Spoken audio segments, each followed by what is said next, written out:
দ্বিতীয় ছুটির দিনে দর্শনার্থী সমাগমে মুখরিত বাণিজ্য মেলা। বিস্তারিত তথ্যচিত্রে মোহাম্মদ রাকিবুল ইসলাম রাসেল। ঢাকা আন্তর্জাতিক বাণিজ্য মেলায় শনিবার দ্বিতীয় ছুটির দিনে ক্রেতা ও দর্শনার্থীদের ঢল নামে। শীত উপেক্ষা করে ক্রেতা দর্শনার্থীর পদচারণায় মুখরিত হয়ে ওঠে পূর্বাচলের বাংলাদেশ চায়না ফ্রেন্ডশিপ এক্সিবিশন সেন্টারের মেলা প্রাঙ্গণ। স্টল ও প্যাভিলিয়নগুলোতে ছিল উপচে পড়া ভিড়। বেলা বাড়ার সঙ্গে সঙ্গে দর্শনার্থীদের আগমন বাড়তে থাকে। বিকাল 5টায় বাণিজ্য মেলা লোকে লোকারণ্য হয়ে পড়ে। দর্শনার্থীদের সমাগমে বিক্রেতা, মেলার আয়োজক ও প্রবেশ টিকিটের ইজারাদার খুশি। মেলার প্রধান প্রবেশদ্বার ৩৬ জুলাইয়ের স্মৃতির আদলে তৈরি করা হয়েছে। মেলায় বিভিন্ন ক্যাটাগরিতে রয়েছে দেশি বিদেশি ৩৬১টি স্টল। প্রধান প্রবেশদ্বারের পূর্ব পাশে বৈষম্যবিরোধী ছাত্র আন্দোলন শহীদদের প্রতি সম্মান রেখে তৈরি করা হয়েছে জুলাই চত্বর ও মূল ভবনের উত্তর পাশে ৩৬ চত্বর। ভেতরে রয়েছে ইউথ প্যাভিলিয়ন, তারুণ্যের বাংলাদেশ।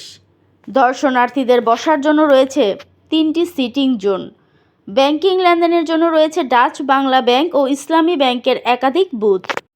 মেলায় আসা শিশুদের জন্য রয়েছে শিশু পার্ক। মেলা পর্যবেক্ষণের জন্য 234টি সিসি ক্যামেরার পাশাপাশি রয়েছে 5টি ওয়াচ টাওয়ার।